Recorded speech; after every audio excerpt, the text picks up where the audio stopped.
here with Brian Shields from Evergreen Home Loans on episode number 11 of the No BS Show. We got two BSs here today, so it should definitely be a good one. So welcome to the show, and thanks for having us.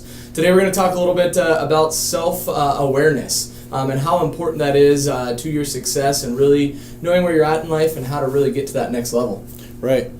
So just kind of sharing my story a little bit is, growing up the way I did, had some financial struggles as a family, and my mom worked a ton and stuff like that. And so, I had to kind of figure out who I was at a pretty early age and, deal with some things. I had little body, big head, even bigger ears. Yeah. So you get some insecurities and stuff like that. But, just the biggest thing is in time and figuring out who you are as a person is, and once you can own not only your successes but also the areas that you have, some areas of opportunity or some weaknesses or just some downright demons, and learn how to not just like throw them out the door, but learn how to face them and maybe even use them to hone in on your other skills. Yeah, for sure. And that's something that, myself, I was kind of similar as far as my background. Didn't have a lot of money growing up. Was a real shy, quiet kid, believe it or not, when I was younger. And it's kind of one of the things that, everybody that I've become more and more aware of is as you're growing up, when you're a kid, you have these huge lofty dreams, and somewhere along the way, you start to worry about your insecurities, and what other people think about you, especially during those high school years. And it's something that it's truly amazing that, you kind of lose those dreams and that vision, you kind of lose who you are. And it's something you have to have that self-awareness to really take a look at yourself and figure out how to, meet those demons head on, or face those, fears that you have, and, face that adversity from other people, whether it's haters or just people that are bullying you or whatever, and telling you that you can't do something. So kind of, people have heard a little bit of my story. So, with you and your background, how did you handle that, and what did you do to really overcome that? For me, it was getting knocked down. That was the biggest thing, is just getting knocked down. And, luckily for me, I had some good people come into my life just at the right moments that were great influences, saw a value in me that I probably didn't see in myself or that I was hearing from home, and just kind of picked me up. And I was able to, and I don't know if it's a natural thing, I'd love to give myself the credit that's a natural gift, but I was able to take a little bit of good from all the people that were in my life, either friends or their parents or something like that, and incorporate those into my self-being and how I was going to grow up. And what I did is I preach it still to this day is, an MMA coach that I had, Robert Follis, he passed away this last year, but he was UFC coach to Randy Couture, Matt Lindland, Evan Tanner, Chris Lieben, all these guys. I mean, just a phenomenal, not only coach, but even a better guy. And he had said, he taught me in 2002, he said, you can never be satisfied. You always got to be trying to improve 1% better every day. And that's one of those ones that, like, you might as well tattoo it on my forehead, because that's it, man. That's it. And every day. And, and again, you get some setbacks, you get knocked down, but it's not how many times you get knocked down, it's how many times you get back up. Dust off. Get your shoulders up. Knuckle up. Guard your grill. Absolutely. And you fight through it, right? And that kind of ties in. One of the things that I really learned at an early age and early on in my career is, especially with the sales background that I have, is you have 2 ears and 1 mouth, right? So one of the biggest things that I heard you say with that is, you got to really listen and take the good from each person, because you don't know everything. So there's so many experiences you go through in life that obviously you can learn from, but then if you can learn from other people's mistakes and what they've done, that really sets you apart from other people, because so many people just think they know it all, they have all the answers, and that's just you put yourself at a huge disadvantage because you don't know everything. I don't care who you are, right? And you have to be able to surround yourself with the positive people or the right people, even if it's not by choice, whether it's through social media or through your network and just putting yourself out there. You got to surround yourself with the right people, listen and learn from them, and you're going to be amazed at how much of a difference that makes in your life.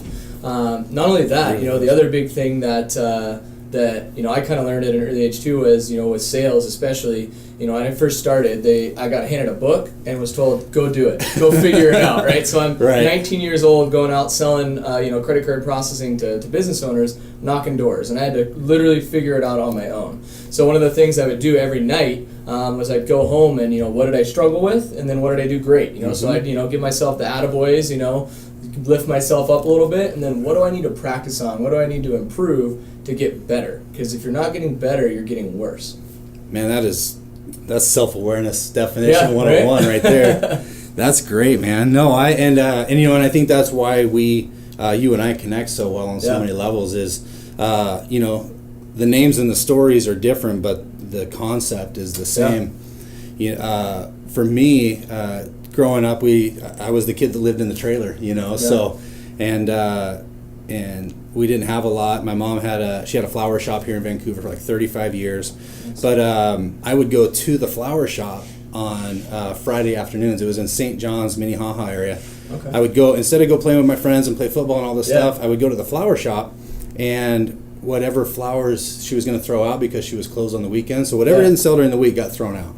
Yeah. And so I was like, and I'm like 8, 9 years old at this time, second and third grade, all the way up. And and I was like, I don't know why, but I was like, hey, I'll take them. So I stood out on the corner of 44th and St. John's, Handy Andy's, had them in buckets, and I was selling roses, 2 for $1. There you go. And I got into making like bundles of roses. So I'm the, and I had the nappy hair, but I'm still out there selling flowers. And then from there, we moved the flower shop into Hazeldale into my middle school and high school years. And I was really big into baseball cards at the time, right? Going to all the shows and doing shows and collecting. And so then being a young, what I called at the time a businessman, but now we use the word entrepreneur now. Absolutely. But being a young business individual at 13 and 14, I had a baseball card shop that was completely, we were a legit business. I had a business permit, business license from Clark County. That's awesome. And we had a bit called Just for Fun Sports Cards. And it was me, and then I had a buddy, Ryan, I had people that would lease out space from me. Oh, nice. And we'd have it open after school, weekends. There you go, smart. And, it got robbed and kind of just took the love out of it for me. But the insurance money paid for my first car. Hey, so there you go. So how did you face that adversity? It kind of took the love out of it for you a little bit, but how did you pick yourself up from that terrible situation there? I just the thing with it was it was just stuff, right? Yeah. So it was baseball cards, and I had some stuff that was autographed, but it was just stuff, and I didn't have a lot growing up, and so then when I did have some stuff and then it was gone again, it wasn't like my world crumbled. I was just like, okay, well, I got a car out of it. Like, that's a good thing. I got some insurance money. Yeah. The Columbian did a piece on me, and but that was kind of cool. But I just, I kind of just rolled with the punches that were thrown at me a little bit on that stuff. And again, it was, there's some parents out there, the Atkins, Marla Atkins, she was a phenomenal mom in my life. Cindy Denwald, another just phenomenal mom, and their husbands, and just people that, again, saw value in me that, and my mom's a phenomenal person, and my stepdad did the best he could, not knowing kids. But they just kind of took me in as one of their own. And kind of help raise me in a sense, and and bring good values and good morals, or bring those out in me, because I think I already had them as kind of a personality trait. But just bring those out and hone them in, which is cool. Yeah, absolutely. So it kind of helped instill that belief in yourself, and kind of help you get to that point. So no, that's really awesome. That's kind of what it. Everybody really has the skills inside of them. I feel you just have to really believe in yourself, and have that support system to be there from you, whether it's from your parents or your friends or whoever it may be. Everyone needs that, because everyone's going to get punched in the mouth, especially as an entrepreneur. It's not all unicorns and rainbows. I mean, there's ups and downs, things you never thought you'd have to deal with before in life, and you just have to have that good support system there. So if you're having a bad day, you got to be able to shake it off, and know that you'll get through it, and have them help reinstill that belief with you. And that's one of the biggest things, the 5 people you spend your time the most with is kind of who you become. So, Yeah. you know, you better make sure Yeah. you're surrounding yourself with positive, like-minded people that kind of have that same entrepreneurial spirit and can talk, hopefully, right? To really help get you through those tough times. And that's one of the reasons why I was so excited to have you on the show, and it's been great to get to know you here over the past few months. I can just kind of recognize his talent, and you definitely got that, and it's been great connecting and, you know, building each other up for sure. So. No, man, I've loved it. It's, you know, you look at a couple things that come into your lives over a period of time, and you and one of my other guys that I became recent friends with, his name is Justin Hickok. Yeah. And you two just coming into my life and bringing so much energy, and you know, I feed off of it. You know, like hungry hippo style. I'm just getting it all the time. So. That's one of the biggest things I kind of, you know, naturally I'm an introvert, which is kind of funny looking at me now compared to like high school because I was super quiet. But I just kind of realized or figured out not to care what other people think. Just be me, and you know, when you're out there in life, try and make a difference. So one of the other great analogies I heard kind of goes back to like the cartoon days, but who would you rather hang out with, Tigger or Eeyore? So I kind of always am like, I'm going to bring the fun, the positivity, and be freaking Tigger, not going to be depressed Eeyore, no matter what's going on, you know, because it's amazing how if you're in a positive, uplifting attitude, how that can really impact and help other people, you know, that are having a bad day. And if you can go in there and pop and help uplift and motivate one person, that's what it's about to me, you know, is just helping people be better and improve their lives day in and day out. So, you know, that's why one of the things I love about you too, you got that natural energy and it's just fun, and, you know, you got one life to live. You might as well enjoy it and, you know, be grateful for what you have.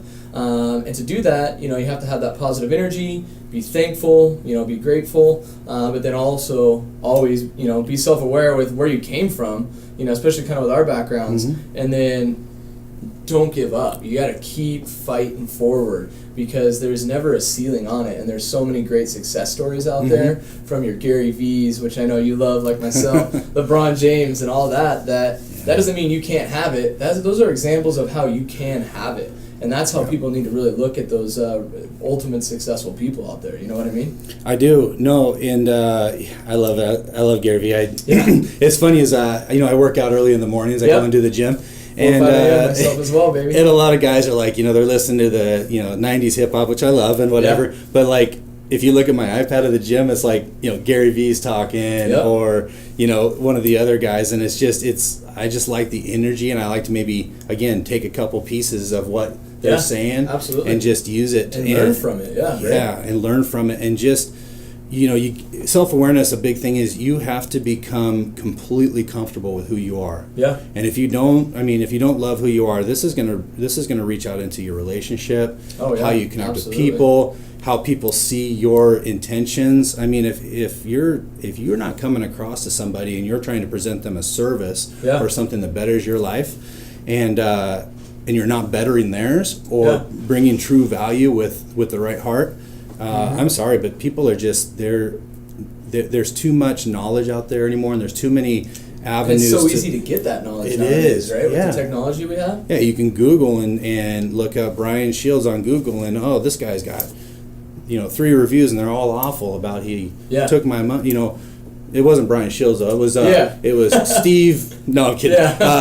But no, it's just you can get the information you want. You want to become an expert at something, you watch an hour of YouTube, you can darn near be an expert at, you know, I rebuilt the motor in my lawnmower last summer by watching YouTube. I would have never done that before. It's truly amazing what you can learn when you put your mind to it. And again, if you're just starting out trying to get a new circle of friends or a new support system, start with social media and follow the people that you want to become. So if you're trying to write a book, you know, make sure you follow all the best authors out there and learn from them on what worked for them and what didn't.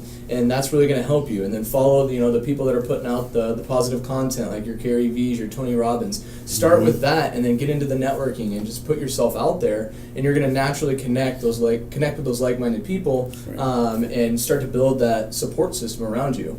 And then kind of going back to what you said, or kind of the main thing in the talk here with self-awareness, you know, you got to know you have strengths and weaknesses. So you want to obviously capitalize on your strengths and, you know, really go all in on that. But then you want to be improving on your weaknesses and surround yourself with those people that are going to help improve those weaknesses as well, right? Like, I'm terrible at numbers. I can't really, 2 + 3 + 4, I don't even know what that is, right? So I made sure that my business partner was great with numbers. There's my CFO, Jason Reese, great guy, great cat. I'm obviously really good at the sales and marketing. He's great at the numbers. So we really, balance each other out really well, and that allows us to grow at a much faster pace. And that's somebody, or a good example of, making sure, I knew that was a weakness, so I need to make sure that I found somebody that could, handle that, or make sure that that wasn't a weakness for the company or what I was trying to do out there. Right. And that's what it's about with that self-reflection and really looking within. And then each day, I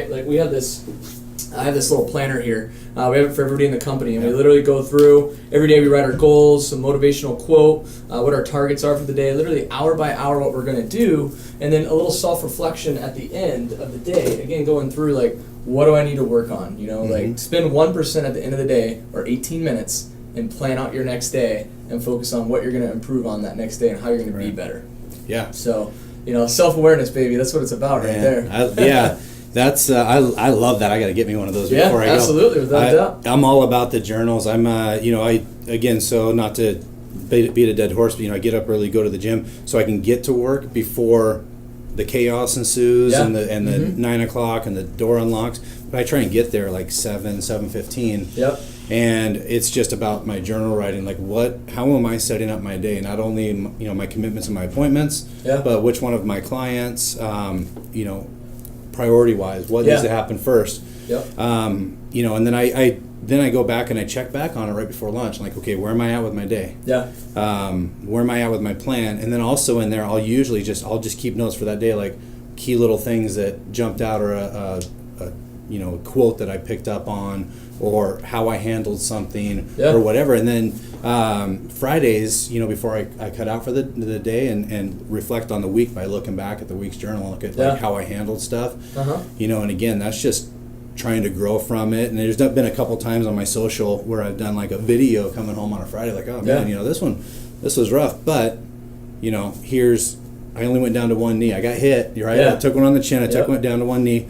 I got back up, and I found a solution to the problem. And it not only made me so much stronger, but ultimately it provided a solution for my client. Yeah, and the cool thing is, if you do this for a long enough period of time, you're going to look back a year or two later, and if you save your journals and your notebooks and everything, it's kind of cool to kind of look back, at some of the stuff you used to struggle with, some of the stuff you used to write down, and you just kind of take a look at it, get a good chuckle at some of it. You're like, man, I used to be stressed out about that. That's stupid, right? So it's kind of funny because I've been doing that for a long time, and I actually, when I bought my house here a year ago, I just found an old box of just my old spiral notebooks, and it was kind of funny seeing my old to-do list. Just it's all raggedy and beat up. It's not near as pretty as that guy over there, but it's kind of funny how you can really reflect on that, and if you do it consistently, it makes a huge difference. If you do it once or twice, it's not going to really have a big impact on your life. No. It's about those repeated actions that you do consistently that really sets you up for success. I mean, LeBron James didn't get the best in the world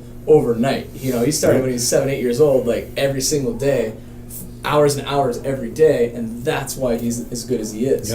So, and that's what it takes. So many people want to just, I'm work 8 to 5, put in a little work, kind of check out, and think you're gonna have $1 million overnight. Like, that's not real life. No. Unless you hit the lottery, right? No, you got to, and we hear this from the people we follow, but you got to hone in on your strengths and double down, triple down, quadruple down on them. LeBron his strength was he was a young, athletic, tall kid. Yeah. So he developed his strength, and I know because I played basketball, not at any sort of level that's impressive. Yeah. My layups look like a shot put. But, I would go out there and I would play till either the neighbor complained that I was playing too late. I know for a fact LeBron's out there just shooting free throws. Absolutely. Even to this day, and he's one of the best in the world ever, probably one of the top 5. And I'm sure he probably still shoots 100, 200, 300 free throws every day. Absolutely. Probably still does normal layups every day, and the sport that I follow, the jiu-jitsu, Brazilian jiu-jitsu, the Gracies, these people that are just legends in the sport, they still warm up doing your traditional arm bar, and though the basics. Yeah, they can do it in their sleep. Yeah. In fact, I heard about one of them actually doing it, not an arm bar, but a choke on his wife in his sleep on accident. Like he was so deep into his dream that he almost choked his wife out. That could have been really bad. Right? There's a deviant Wake call. up to that one, yeah. But no, it's it's just never forget where you came from. You know, and because, you know, in my business, in your business, in whatever it is that you do, that there's an opportunity to pretty much write your own check. If you don't keep that honed in, it's easy to get lost in the paychecks and get lost in the stuff. You know, the all of a sudden you go from you know, getting your shoes at a Goodwill or a TJ Maxx or Ross, and all of a sudden now you're ordering them on Nordstrom's and they're $3.50 or $4. That's not a bad thing if that's what drives you, but just, you know, don't forget to incorporate the things that got you to where you are and keep those engaged, because when you forget about what got you to where you are, you're going to be lost when you get there. You know what I mean? No, that's so true. Yeah. That's actually very interesting, because literally just on Friday I had a buddy over. He actually works with me as well. And I actually, when I was 19, lived on a mattress in his living room, right?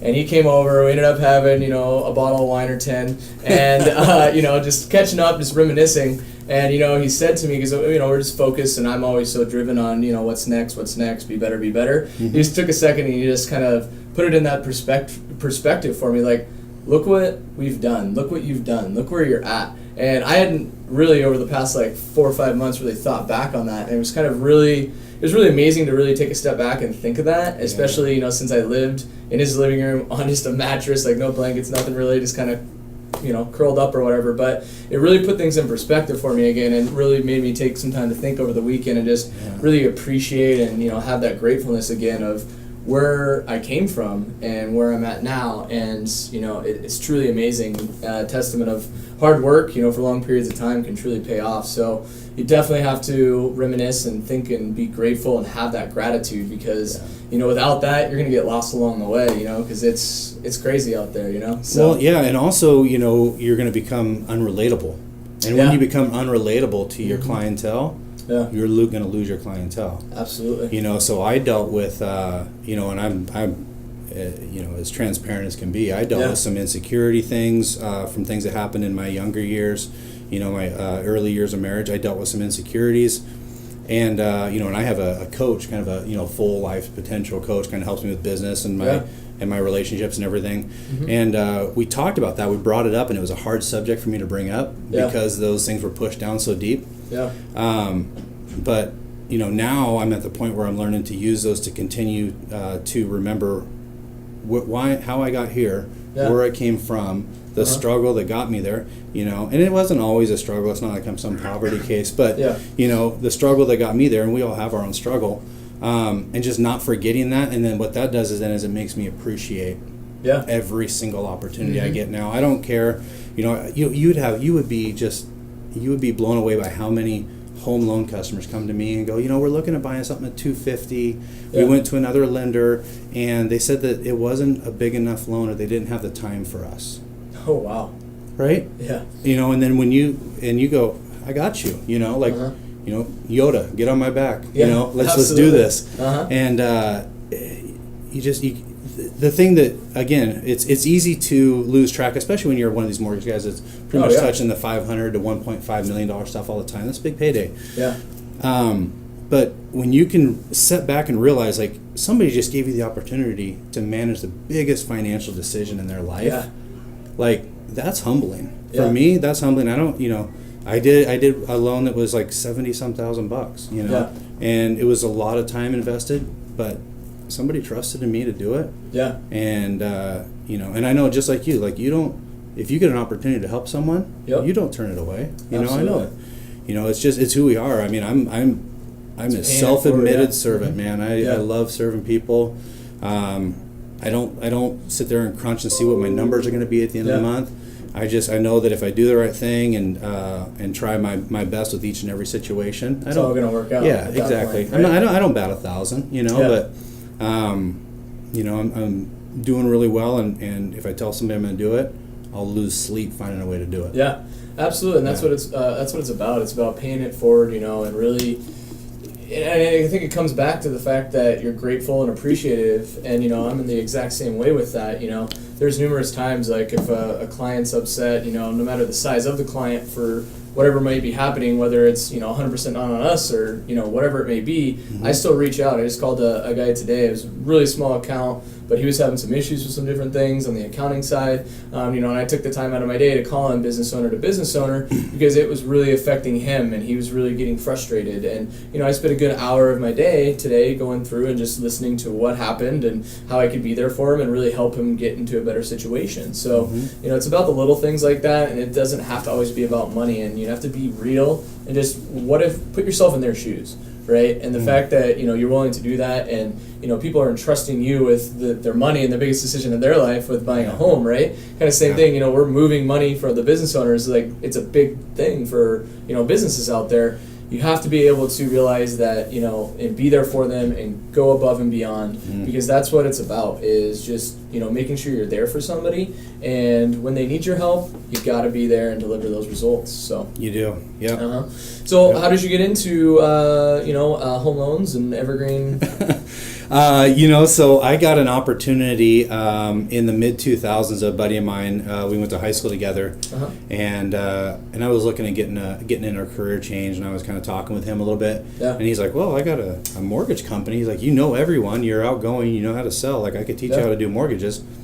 So, I said, all right, let's do it. And then started seeing the fruits of my labors, and I'm like, wow, this is pretty good. So I went all in on it, and I started, and I was young. I was 28.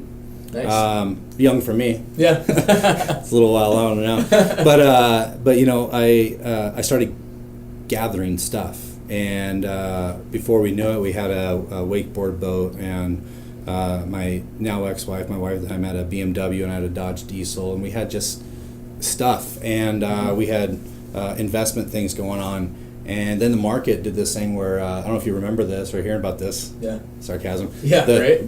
Mortgage market crash of 08. Mm-hmm. And, the bank account, before going to that, I was like, hey, you know what? We're good for 6 months. If something happens, like, we can weather the storm. Mm-hmm. Less than a year later, we're separated, going through divorce, going through a bankruptcy, lost everything. I'm driving like a $2,500 old Jeep Wagoneer. Damn. I'm working at a bank. I'm out in Walla Walla all the time. I'm working at a bank from 8 to 5, leaving the bank, walking down the road, and bartending from 6 to 10, 11 at night.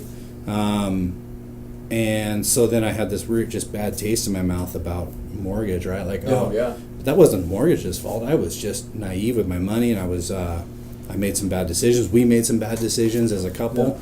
And we're good friends to this day now. So it took me a little while to get on board, and when I was getting back on board about a year ago into mortgage, I had a couple naysayers that were like, oh, it's just, there's too much going, like, there's too many people out there, it's flooded. Yeah. There's, the market's already capped, and this is a bad time, and blah, blah, blah, like, talking me out of it. But I knew in my heart, like, I know what I'm capable of. Yeah. I know what bottom feels like, and I have a family to provide for, and you get a guy that's dedicated to providing for his family and try and stand in his way, and you're going to probably get ran over. I mean, for me anyway, I'd run that person over. Sure, the naysayers definitely gave you a little bit of extra motivation, a little sprinkle on the top of that. They sure did. Right? Yep, they sure did. And I don't want to give them that much credit, but thank you, because that I love when somebody says you're not going to do it, or you can't make it. You don't have the skill set or the potential. Bring that shit on. I love that stuff, man. Absolutely. I thrive off of it, and and my kid, not to jump here, but my kid, when my son Brody, he'll be 17 in a couple weeks. Mm-hmm. When he was born, he had a couple of things going on, and we didn't really know what it was, but we thought maybe he just like some sort of attention thing, or couldn't hear well. So we went through hearing things. When he started to be the point where he should be able to walk, he didn't walk. He kind of scooted everywhere. Yeah. So he had to go through physical therapy. He had a walker. He had a couple things, right? And they were like, well, he might not ever really, like, he might be able to walk, but he probably won't walk right, or he might never run. And we just always worked through it, and we worked together, his mom and him and me and whatever. And he ran cross country all through high school. Oh, wow. Yeah. Yeah, I mean, it's just amazing. And so I guess maybe that's also part of our self-awareness is showing that to your kids and giving your kids the confidence. Oh, yeah. Because in today's day and age, it's so easy for you to just hand your kids an electronic device and say, okay, entertain yourself. Mommy, daddy's got work to do or something like that. But just to be able to be there for them and be that support system and pick them up when they get knocked down. Oh yeah, and celebrate the victories and encourage the areas of opportunity. He did wrestling. He did cross country. Now he's in doing a firefighting program, the Job Corps. Nice. He's 17, so super proud of him because everyone was telling him, you're not going to be able to run ever. And now he's got an early support system that you instilled there. You really helped him get through that. Yeah. And look at him now, right? Yeah, I'm super proud of him. That's super awesome, man. Yeah, I love that. Two things on that that really connected with me. First thing, it's kind of cool if you're there present in your kids or your stepkids' lives. I have 2 stepkids and then 2 daughters of my own. It's kind of amazing. Just a lot of the things that we do. There's the iPads and the devices and all that that they have, of course. But we definitely limit that, and we go through and we read books together.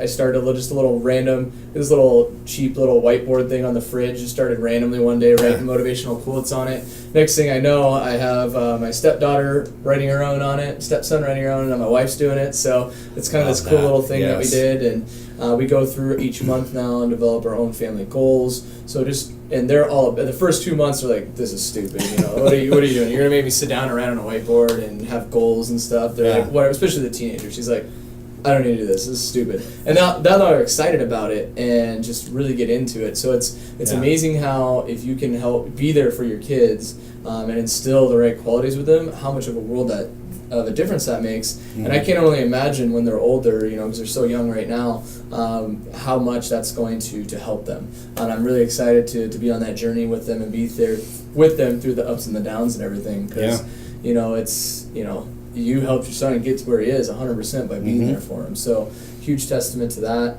And then the other really big thing that struck home to me is kind of with the '08 crash and the naysayers and the people saying you're not going to be able to do it. From the last company I owned to Riverside, my business partner, my old one at the time, kind of was a little bit of an ugly dispute there when that transition happened for about a year, and I don't know how many times I heard or this long letter he typed up that I wasn't going to be able to do it, and there's no way, you're too young, you're too aggressive, all this and all that. And really I wasn't aggressive, I was just ambitious, right? Yeah. And I wasn't going to let anybody tell me no, and it was definitely some fuel. This was pre-kids, so having the kids obviously is even more of a motivator now. It's amazing how that really changes your life and makes you view the world differently. But before then, it was definitely that naysaying and the people, oh, you're not going to be able to do it, no way, and that just, you can either get down about it or you can use that to motivate you. And kind of like you said, you don't want to give them a bunch of credit, but at the same time, thank you as well. It's really amazing how that can inspire you. So,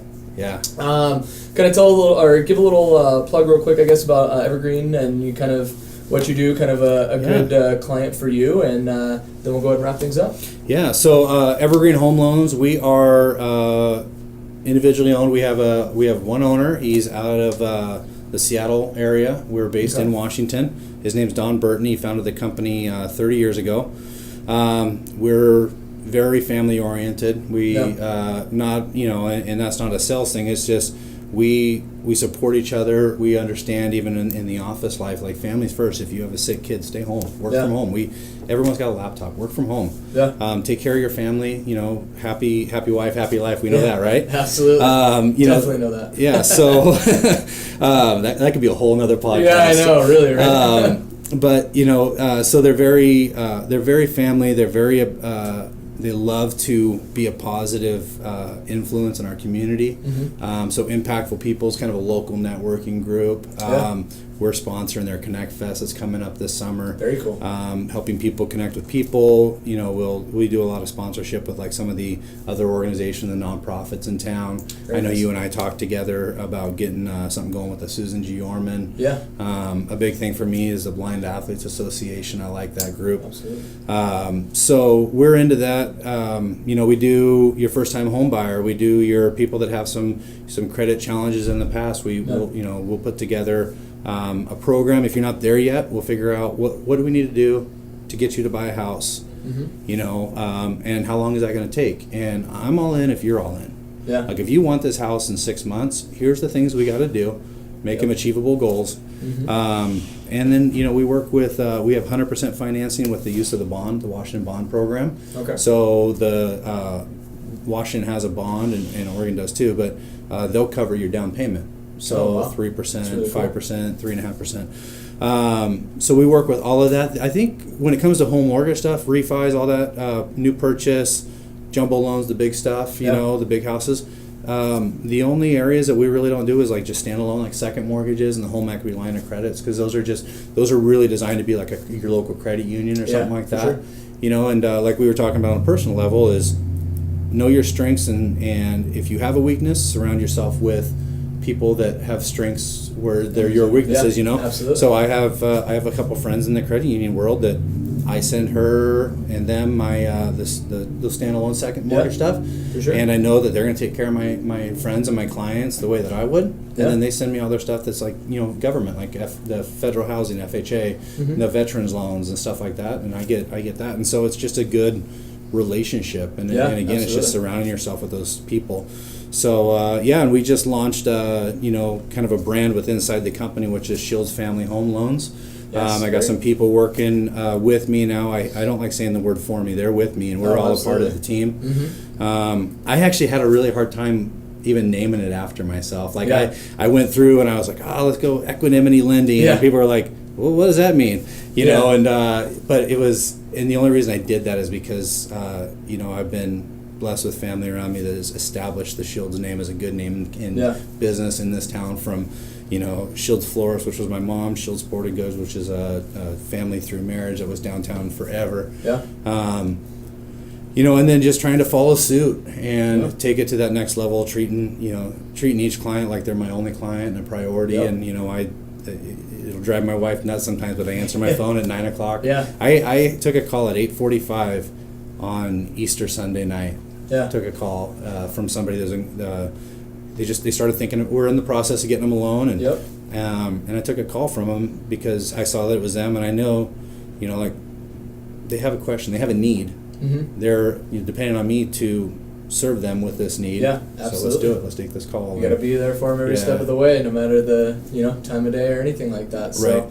Very good. Well, great having you on the show, Brian. As always, it was a pleasure. Thanks, brother. And that concludes episode number 11 here. We'll post down in the comments contact info for Brian. So if you're looking to buy a home, do a refi, anything like that, you can definitely reach out and he'll make sure and take care of you. So thanks again for joining in, and hopefully everybody really enjoyed this episode.